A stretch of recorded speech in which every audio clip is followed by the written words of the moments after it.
Bismillahirrahmanirrahim.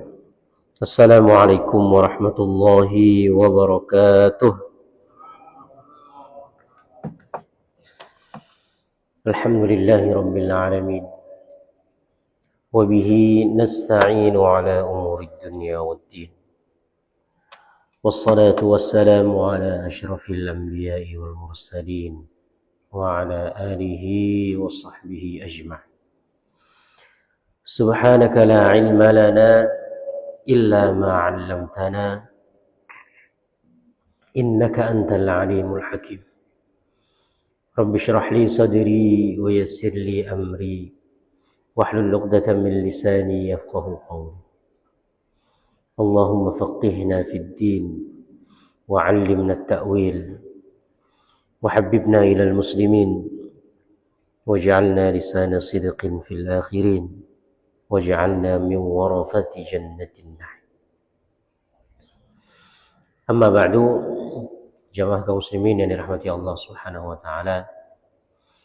Alhamdulillah, pertama-tama tidak lupa kita memanjatkan rasa syukur kehadirat Allah Subhanahu wa taala atas semua limpahan nikmat kebaikan yang masih diberikan kepada kita sampai dengan pagi hari ini. Kita masih bisa sama-sama hadir melaksanakan sholat subuh secara berjamaah. Kita melanjutkan kembali kajian kita. Selasa pagi kita mengkaji kitab Saidul Khatir, kitab yang ditulis oleh Al-Imam Abdurrahman Ibnul Jauzi rahimahullahu ta'ala. Kitab ini berisi tentang renungan-renungan, tentang nasihat-nasihat dari kehidupan yang beliau alami, yang beliau lihat, yang beliau rasakan. Karena kitab ini berisi renungan perjalanan kehidupan manusia. Manusia dari dulu sampai kapanpun sebenarnya itu saja. Tabiat manusia ya tidak jauh berbeda. Sejarah itu hanya mengulang, melahirkan sosok yang berbeda, nama yang berbeda. Tetapi ya sunnatullah dalam penciptaan alam raya manusia ini ya tidak berubah, gitu ya. Maka di antara yang banyak disinggung oleh Al-Quran itu adalah sifat tabiat manusia. Ini juga bagian dari kemukjizatan Al-Quran. Karena manusia itu sejatinya tidak mengetahui hakikat dirinya sendiri. Artinya kita ini sebenarnya kita tidak tahu tentang hakikat diri kita sendiri. Yang tahu adalah yang menciptakan kita, Allah Subhanahu wa ta'ala. Di Al-Quran banyak membongkar, banyak menjelaskan tentang hakikat manusia. Innal insana li rabbihi lakanud wa innahu ala dzalika lasyahid. Sesungguhnya manusia itu benar-benar ingkar, benar-benar kufur. Wa innahu ala dzalika lasyahid. Dan sesungguhnya dia menyaksikan itu. Artinya kita ini sebagai manusia seringkali kita melakukan suatu dosa, kemaksiatan yang kita sendiri tahu bahwasanya itu dosa. Yang kita sadar betul bahwasanya itu maksiat atau kesalahan. Di ayat yang lain, innal insana la yatgha ar-ra'ahus taghna. Manusia itu sungguh melampaui batas. Ar-ra'ahus taghna. Ketika dia merasa tidak membutuhkan sesuatu. Manusia itu kalau sudah berkuasa, dia akan susah turunnya. Betul ya. Sebelum berkuasa, dia mungkin biasa-biasa aja. Kelihatan gini. Tapi kalau sudah berkuasa, dia akan ingin melanggengkan kekuasaan. La yatgha. Sungguh akan melampaui batasan dari dirinya. Ar-ra'ahu staghna. Ketika dia merasa tidak membutuhkan sesuatu. Artinya ketika dia sudah berkuasa, dia merasa orang yang butuh dia, nah gitu ya, maka dia akan bertindak sewenang-wenang, melampaui batas. Banyak kita akan menemukan seperti itu. Banyak orang yang dulunya biasa-biasa saja, kelihatan baik, ketika dia berkuasa, dia jadi berbeda, ya kan? Ya, itu disampaikan oleh Al-Quran. Dan ini benar-benar detail, benar-benar sesuai dengan tabiat manusia gitu ya. Maka ini menunjukkan bahwasanya Al-Quran ini pasti diciptakan oleh orang yang menciptakan manusia, karena tahu onderdilnya, tahu hakikatnya, tahu seluk-beluknya, ya kan? Padahal kita ini, kita tidak mengetahui diri kita sendiri. Ya. Oke, kita lanjut saja. Sampai halaman berapa?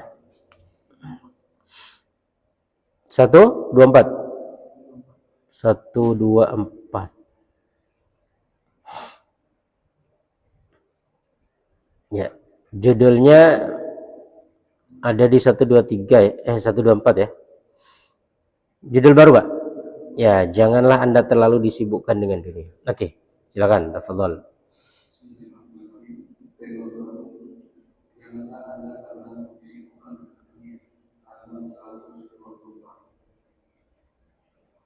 Saya melihat sebagai Islam ulama terlalu disibukkan dengan ilmu di masa mudanya, beribadah memperoleh harta. Setelah itu, barulah mereka merasakan kebutuhan besar yang harus dipenuhinya. Akan tetapi, mereka tak mendapatkan apapun dari baik iman atau kasihnya. Tidak juga dari sumbangan teman-teman yang bisa menutupi kebutuhan kebutuhannya. Nanti kemudian masanya melakukan hal-hal yang tidak diinginkan. Saya menemukan dua hikmah dari kejadian ini. Pertama. Oke, di sini ada terjemahan yang kurang tepat ya. Saya coba.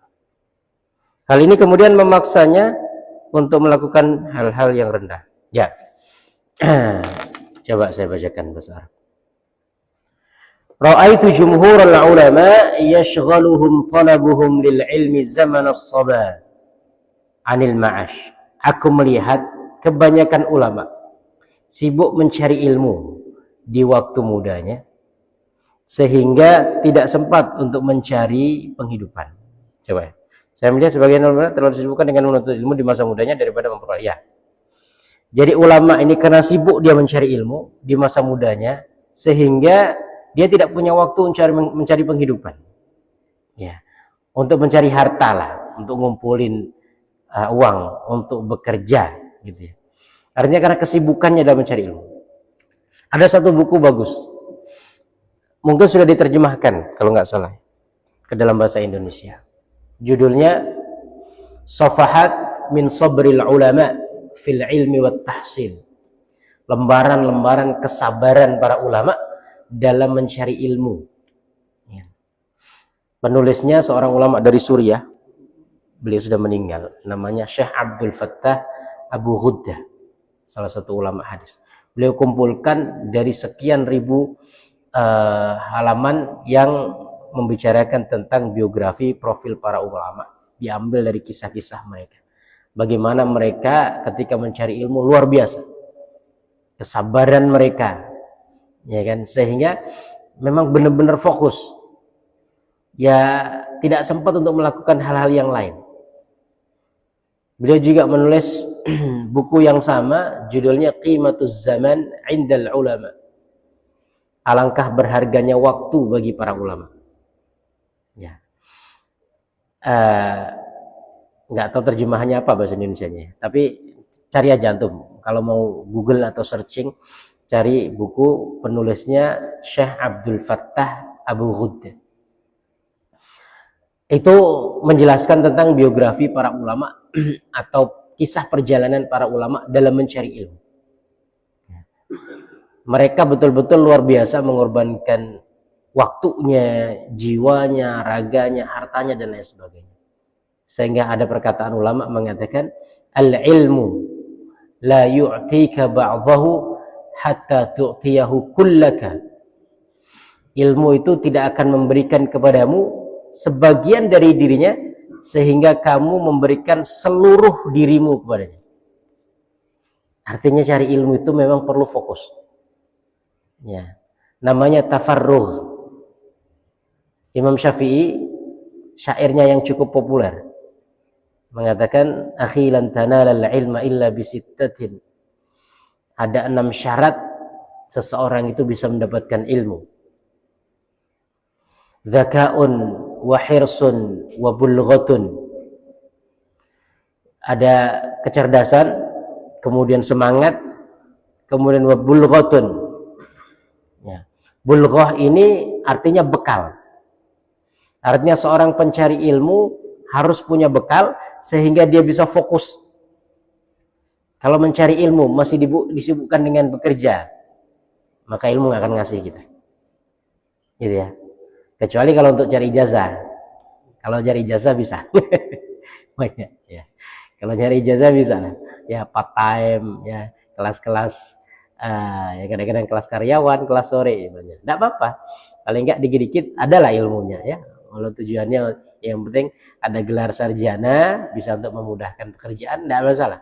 Tapi ilmu nggak akan memberikan sepenuhnya. Itu sedikit-sedikit saja. Maka kadang-kadang kebijakan saya ya, sebagai guru atau dosen, kadang-kadang kalau kelas sore udahlah kita maafkan. Kelas-kelas karyawan itu kita permudah ya.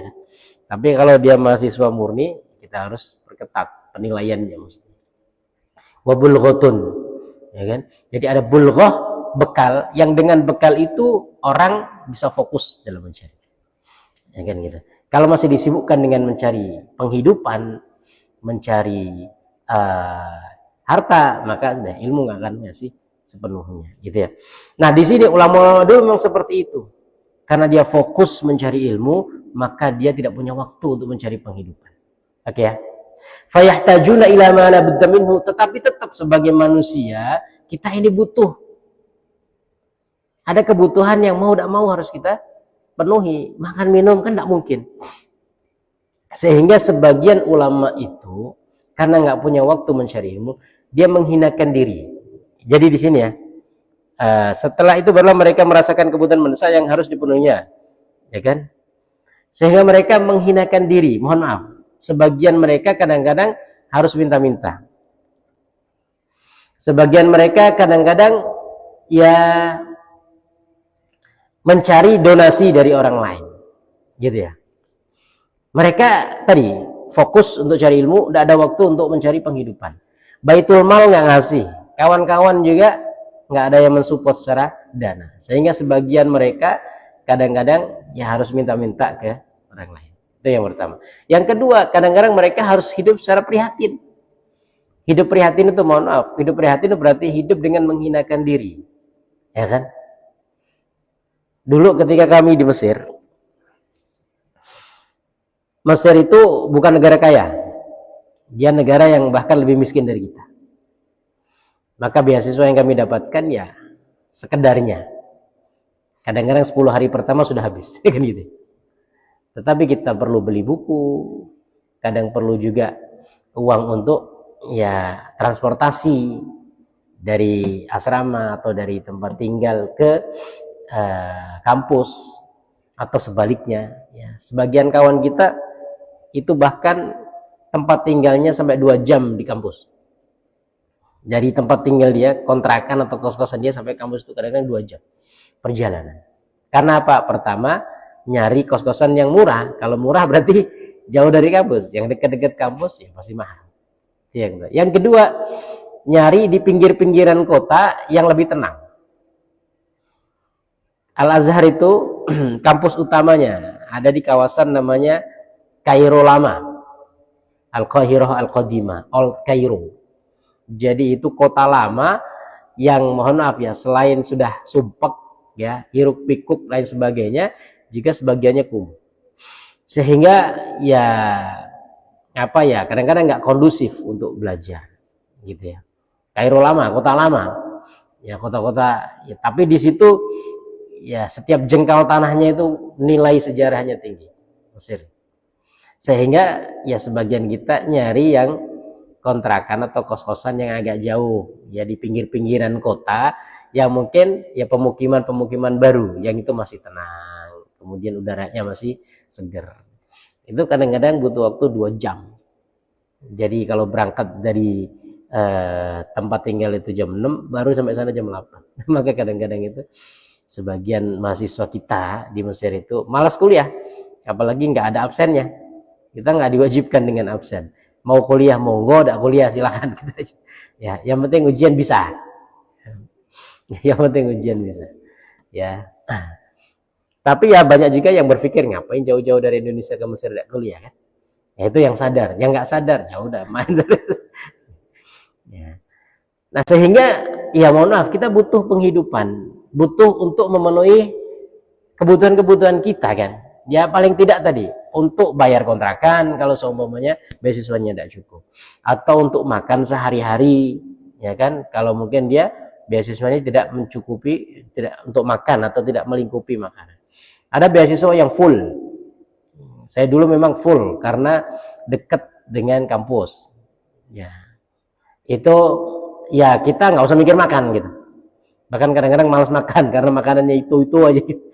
Karena Mesir itu makanannya itu aja, nggak ayam daging tiap hari, sehingga kadang-kadang bosan makan. Tapi sebagian yang tadi ya, yang beasiswanya sebagian atau bahkan tidak dapat beasiswa sama sekali, kan harus cari dana untuk makan, kan seperti itu.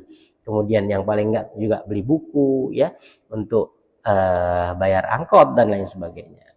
Sehingga kadang-kadang kita ya nyari-nyari donatur. Ya, Jumat ini di Mesir itu kadang-kadang hari Jumat ada pengumuman. Nanti di masjid ini ada Bapak Fulan yang mau ngasih beasiswa gitu ya. Nah, biasanya banyak itu kita. Oh, jadi ada perkumpulan Kaipang namanya. Kaipang ini orang-orang nyari-nyari beasiswa. Ya, jadi biasanya Jumat itu di masjid tertentu ada. Ya, di masjid ini nanti ada yang mau ngasih beasiswa. Yo, banyak kita di situ, ya. Kadang kasih 50.000, 20.000, 100 ya kan, dibagi lumayan untuk sehari 2 hari kan cukup, ya kan. Artinya kita harus hidup seperti itu. Ya kalau semuanya orang mau hidup apa ya, ya bukan foya-foya ya, mau hidup dengan kehidupan yang enak, ya dia kerja aja kan gitu ya. Mungkin dia kerja ini ya bisa dia hidup enak, dia dapat pendapatan yang lumayan ya dia. Tapi kapan belajarnya? Kapan baca bukunya? Kapan kuliahnya? Kan seperti itu. Sehingga mau tidak mau, ya waktu fokus untuk kuliah, untuk cari ilmu, sementara ya penghidupan kita cari seadanya. Kadang-kadang harus menghinakan diri dengan cara seperti itu. Makan seadanya, ya di mana ada peluang beasiswa kita cari berdesak-desakan kadang-kadang ya. Kadang ini itu naik bus itu ya. Kadang-kadang kaki kita aja nggak nginjak apa ini, nggak nginjak tanahnya bus itu sih, karena penuh. Jadi tangan kita nyantol, kaki kita nginjak kaki orang. Nggak tahu ya sekarang ya, kami udah lama ya. Terakhir saya ke sana tahun 2016 Mesir, itu udah hampir 10 tahun. Tapi ya kalau cerita-cerita alumni Al-Azhar kayak gitulah. Antum pernah baca atau ada film ayat-ayat cinta ini, atau ketika cinta bertasbih, itu ya hampir mirip seperti itu ya, sebagian dikisahkan ya kayak gitu. Jadi ya kita harus hidup kayak gitu, berdesak-desakan naik metro, naik metro itu apa ini, kereta bawah tanah gitu ya.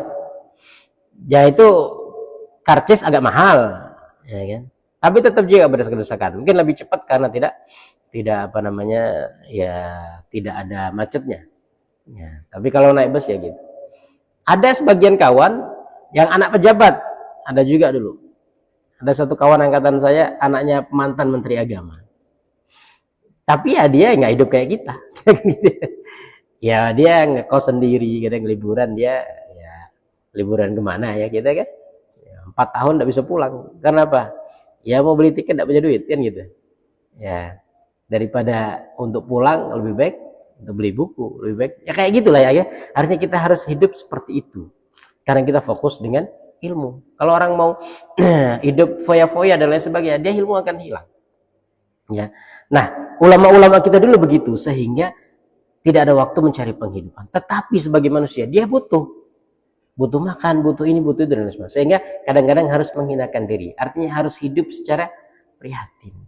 Harus hidup di pandangan orang itu tidak mulia, ya kan? Minta-minta kan, mohon maaf, bukan minta-minta dalam artian ngemis ya. Tapi di mana ada beasiswa kita cari. Ya, minggu depan di mana ada cari. Kadang-kadang ngantri kayak gitu. Ya, kadang-kadang ngantri dari jam 8, jam 12 kita baru dapat karena saking banyaknya. Ya. Nah, kayak seperti itu ya. Itu contoh ulama-ulama sebelumnya lebih lagi ya. Cara mereka dalam apa ya, ya fokus untuk mencari ilmu. Nah, maka di sini dikatakan hal ini kemudian memaksa untuk melakukan hal-hal yang rendah nilainya. Ya, maksudnya rendah nilainya itu bukan berarti melakukan perkara-perkara yang kayak maksiat, kayak keburukan, enggak ya. Jadi yang rendah nilainya itu tadi. Jadi kadang-kadang harus merendahkan diri kita hidup dengan keadaan seperti itu sehingga seakan-akan hina kan. Ya kalau orang mau hidup mewah atau itu kan di hadapan manusia dia mulia, ya kan. Nah, pakai taksi kemana-mana semuanya ya kan. Kemudian ya kontrakan atau sewa villa kan gitu kan itu kan. Tapi kita ya sebagai mahasiswa kadang ya seperti itu. Ya di Indonesia juga kan banyak mahasiswa yang satu kontrakan mungkin 8 orang, 10 orang. Kadang-kadang di Mesir itu 10 orang cari kontrakannya ya. Kemudian tadi naik angkot yang kira-kira murah. Dulu itu 1 junai. 1 junai itu anggaplah 1000. 1000 itu jauh dekat sama. Jadi itu 2 jam itu ya 1000 itulah. Ya kan gitu ya. Daripada naik taksi 2 jam berapa? Kan seperti itu ya. Artinya kita harus melakukan menjalani kehidupan yang seperti itu. Demi apa? Demi fokus untuk mencari ilmu. Nah, ulama-ulama kita dulu seperti itu. Sehingga kemudian memaksa mereka untuk melakukan hal-hal yang rendah nilainya, maksudnya rendah nilainya di hadapan manusia, ya.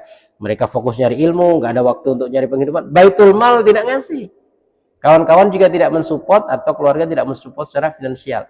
Atau sebagian mungkin karena keluarganya juga tidak mampu. Maka di sini sebenarnya harus ada bagian khusus dari Baitul Mal itu yang disediakan untuk mereka ini. Ini kalau dalam zakat kita asnaf fisabilillah, bisa juga masuk asnaf ibnu sabil. Jadi pembelajar atau pelajar itu bisa dapat 2 asnaf. Kalau dia fakir miskin bisa dapat 4 asnaf. Dia fakir, dia miskin, ya kan? Dia ibnu sabil di perantauan, butuh bekal. Yang kedua fisabilillah yang dipelajari ilmu-ilmu agama. Maka dari 8 asnaf zakat itu dia bisa dapat 4. Kalau seumpamanya miskin. Kalaupun tidak miskin, dia bisa dapat 2. Pertama fisabilillah, ya kan? Dengan ulama yang belajar agama, kan ini kan agama kita bisa terjaga. Kalau nggak ada orang yang mempelajari ilmu agama, habis agama. Ya kan? Agama-agama yang lain itu, nggak ada orang yang mau mempelajari agamanya. Sehingga agamanya ya apa ya?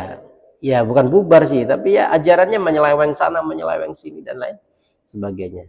Nah, kita ini Islam, alhamdulillah agama kita terjaga karena ada orang-orang yang mau ya mengabdikan dirinya ya untuk belajar agama.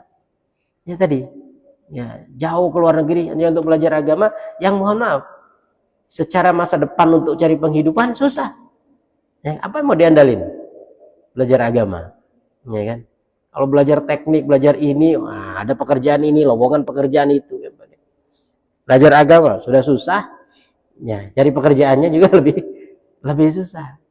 Kalau orang nggak mau mengorbankan dirinya untuk itu, ya orang nggak akan mau belajar agama. Maka kita perlu support, ya jangan merasa rugi kalau antum membantu orang yang mempelajari agama. Kadang-kadang kita ini fakir miskin, kita sedekah. Tapi sedekah kepada pembelajar, orang yang mencari ilmu itu agak berat. Ya, ya itu kayak gitulah. Ya kepada santri kepada agak berat. Kalau fakir miskin mungkin agak gampang. Gitu. Tapi untuk mencari ilmu, padahal investasinya jauh lebih baik kepada orang-orang pencari ilmu. Karena itulah mereka yang nanti akan ya, mengajarkan agama, yang menjaga agama itu mereka. Gitu. Mereka sudah merelakan waktunya, tenaganya, pikirannya untuk itu.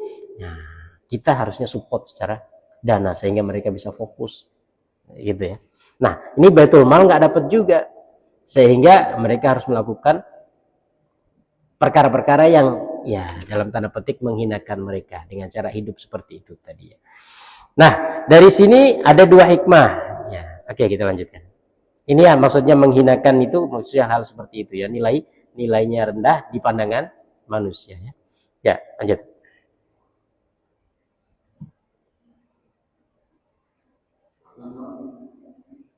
Kebanggaan mereka yang berlebihan dengan dunia dijawab oleh Allah dengan merendahkannya agar mereka seperti itu. Kedua, Allah memberikan manfaat kepada mereka. Nah, ini maksud saya nih terjemahannya nggak pas. Jadi tadi aku katanya Ibnul Jauzi melihat para ulama sibuk dalam mencari ilmu, nggak punya waktu lagi untuk mencari penghidupan, untuk bekerja. Oke ya. Nah, sehingga kadang-kadang mereka melakukan sesuatu yang di pandangan manusia rendah atau hina. Ya, artinya hidup secara prihatin seperti itu tadi ya. Hidup apa adanya, ya kan? Nah, tapi mereka tetap teguh dengan kehidupan itu. Mereka tetap apa ya? Tetap bersabar dengan kehidupan seperti itu. Kira-kira apa alasannya, gitu ya? Kata Ibnu Jauzi, setidaknya ada dua dorongan. Kenapa mereka tetap mau hidup seperti itu? Ya kan? Artinya mencari ilmu, fokus, walaupun mereka hidup seadanya. Kalau mereka mau, Pak, ya kalau bekerja kan. Makanya mohon maaf ya, banyak orang yang tidak mau mencari ilmu karena gini. Adalah beberapa keluarga saya juga begitu ya. Ya daripada kerja daripada sekolah belum tentu dapat kerja, lebih baik langsung kerja. Udah langsung terjun TI aja kan, tiap hari dapat duit daripada kuliah ngabisin duit belum tentu dapat kerjaan, apalagi kuliah agama coba kan. Lebih baik ngaret, lebih baik sawit. Ya lebih baik bisnis. Antum dari SD memulai bisnis. Ya kan? Umur 18-25 tahun ketika orang itu baru S1 nyari kerjaan, antum udah jadi bos. Betul enggak? Iya. 20 tahun untuk ngerintis bisnis kok. Dari SD kerja aja, Pak. Nggak perlu belajar. Umur 25 tahun, insya Allah udah jadi bos. Tapi kan kita umur sampai 25 tahun ini kan dihabiskan untuk belajar, sehingga nggak ada waktu untuk. Maka kalau belajar tujuannya untuk dunia, rugi sebenarnya. Ini yang sering saya sampaikan ya kepada mahasiswa gitu. Kalau pas awal-awal masuk. Kalau antum nyari dunia, nggak usah kuliah, nggak usah dah. Ya, langsung aja ngerintis bisnis dari kecil, mulai dari gerobak apalah ya kan. Banyak orang, nanti 20 tahun udah dapat hasilnya. Daripada kuliah, ngabisin duit, ternyata carinya dunia juga ya kan. Ya, rugi ujung-ujungnya. Apalagi belum tentu dapat kerjaan. Nah, habis puluhan juta, ratusan juta, belum dapat kerja juga, ya kan. Nah, tapi kan bukan itu yang dicari. Maka ulama-ulama kita rela mengorbankan waktunya, jiwanya, tenaganya, bahkan sebagian hartanya untuk mencari ilmu itu. Mereka tetap teguh dengan itu, tetap sabar walaupun harus hidup prihatin. Kenapa? Pertama, qam'u ijabihim bihadzal idlal. Ini terjemahannya ya nggak tepat ya. Saya coba terjemahkan secara kasar. Jadi mereka apa ya? Menahan dari rasa hina itu. Menahan dari rasa hina. Maksudnya walaupun hidup seperti itu tetap mereka tahan. Tetap mereka bersabar, ya. Tetap jadi apa ya? Kebanggaan mereka yang berlebihan dengan ilmu dijawab dengan direndahkan martabat. Enggak, ini enggak kayak gitu. Terjemahnya enggak kayak gitu ya. Jadi qam'u ijabihim bihadzal idlal. Mereka tadi ya, walaupun hina tapi mereka tetap bertahan dengan itu. Mereka menganggap ya ini kehinaan hanya sementara, seperti itu ya. Nah, jadi ya kita hidup prihatin seperti itu sementara lah. Insya Allah nanti Allah muliakan. Ini ada satu syair dari Imam Syafi'i.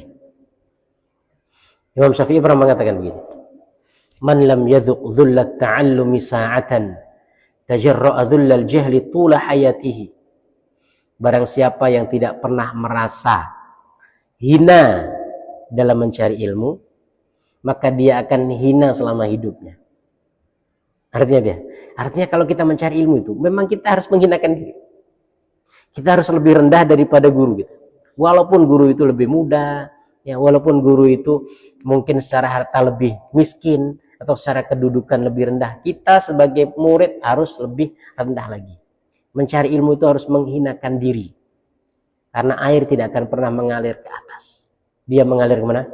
Ke bawah. Kalau kita memposisikan diri kita sama dengan guru, ya kan? Maka air nggak akan ngalir.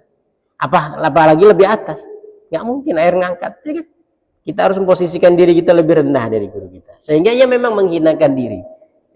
Man lam yadhuq dhullat ta'allumi sa'atan, barang siapa yang tidak pernah merasakan kehinaan mencari ilmu dalam waktu sesaat, dia akan merasa hina selama hidupnya. Kata siapa? Kata Imam Syafi'i. Karena dalam mencari ilmu kita menghinakan diri dulu.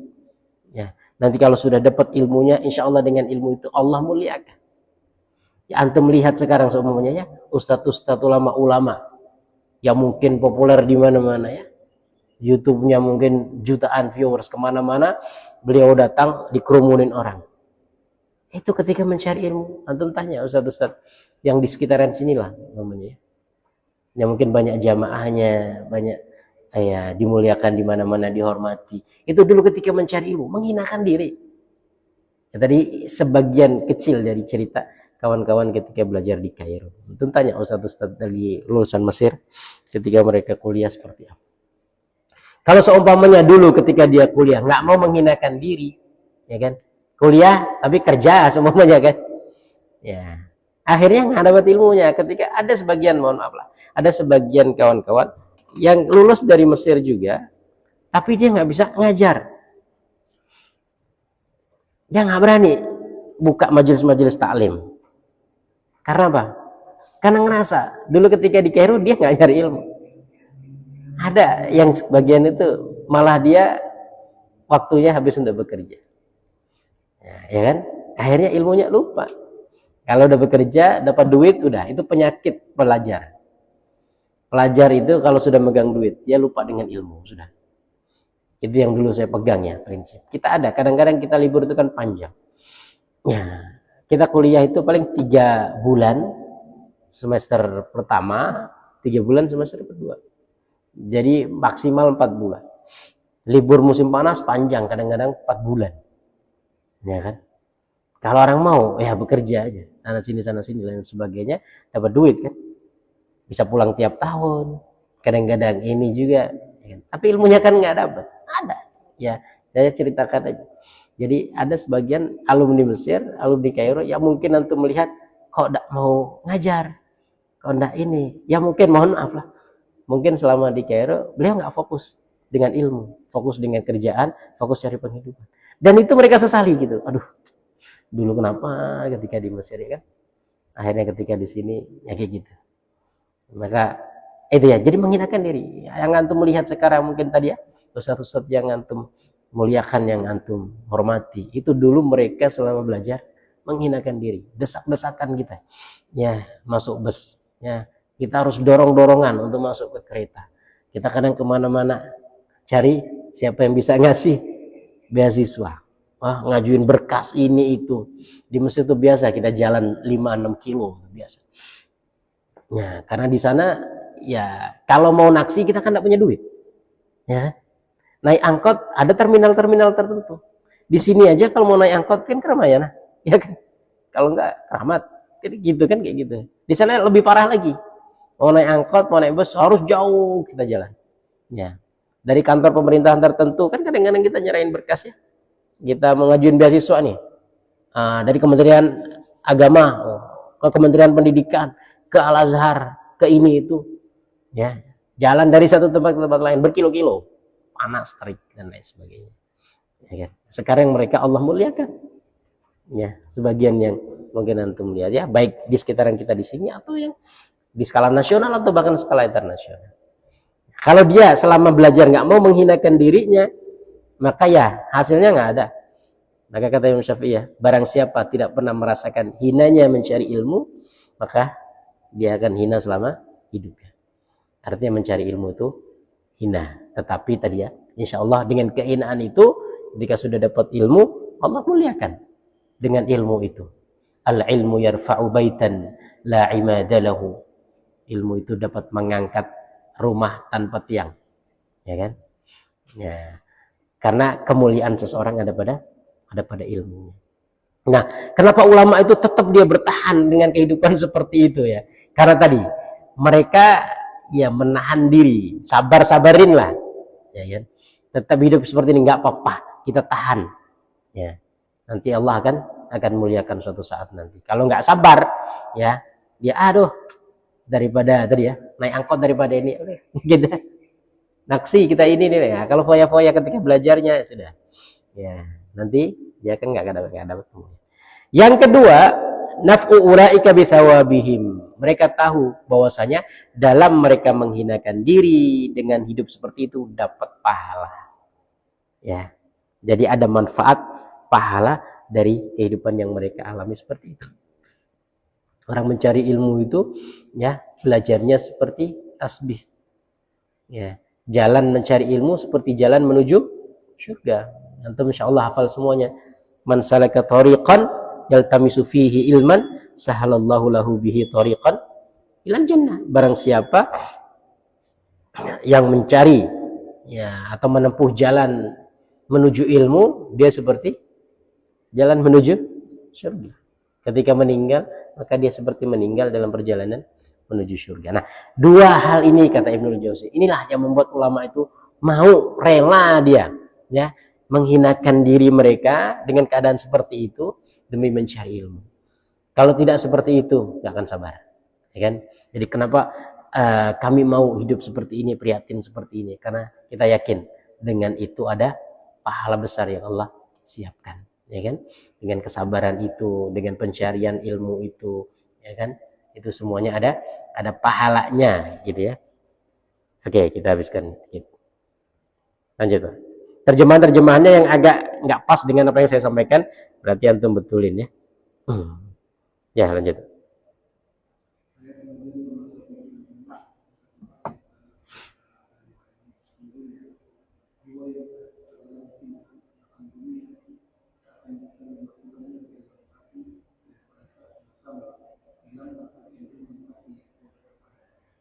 Nah, mana tadi? Thumma am'antul fikr, kemudian saya berpikir gitu. Jadi Ibnu Jauzi mengatakan, saya melihat banyak ulama itu masa mudanya dihabiskan untuk mencari ilmu, nggak ada waktu untuk mencari penghidupan, cari duit, sehingga kehidupan mereka tadi memprihatinkan. Kehidupan mereka terlihat hina di hadapan manusia. Tapi mereka tetap mau menjalani kehidupan itu, pertama karena mereka sabar, ya, mereka mengekang kehinaan itu. Yang kedua, mereka tahu bahwasanya dalam kehidupan itu ada pahala, ya, ada pahala yang Allah siapkan. Kemudian, saya merenung, fatalammahtu nuktatan latifah, kemudian saya mendapati ada pikiran yang bagus.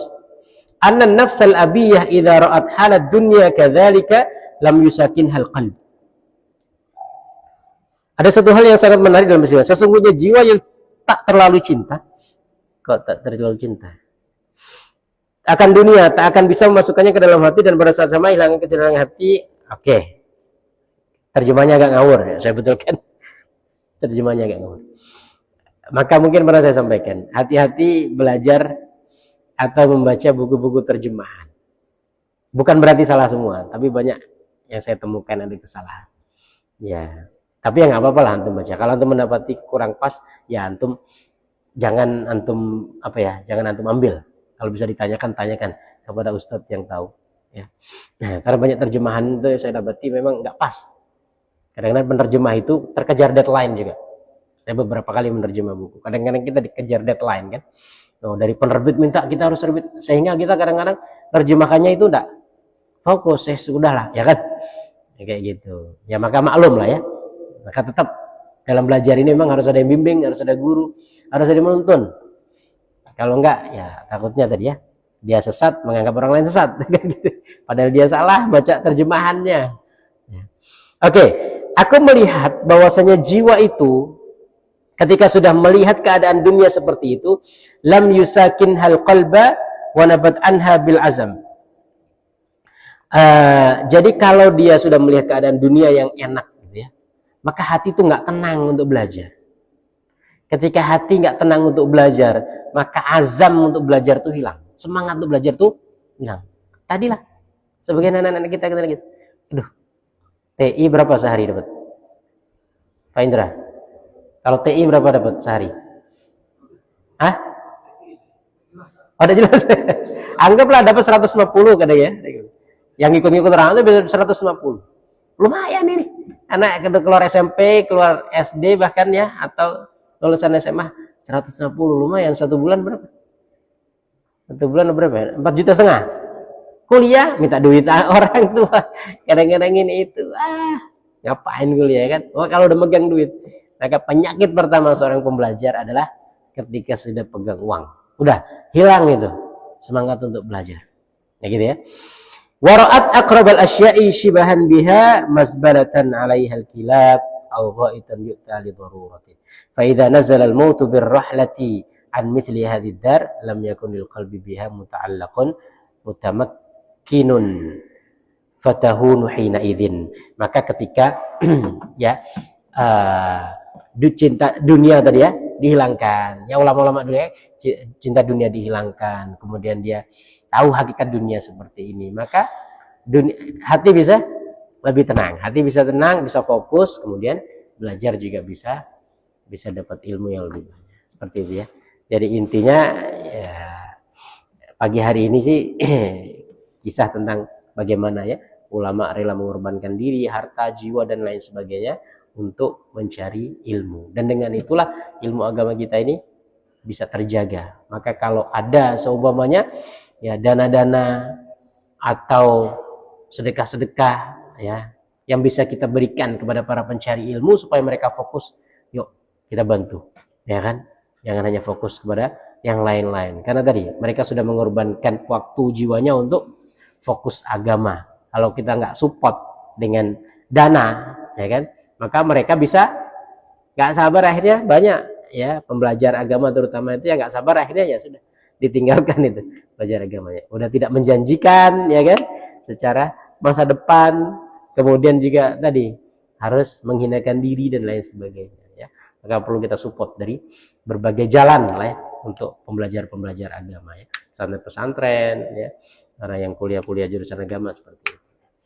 Ini yang bisa kita baca hari ini, mudah-mudahan ada manfaatnya. Subhanakallahumma wa bihamdika asyhadu an la ilaha illa anta astaghfiruka wa atubu ilaik.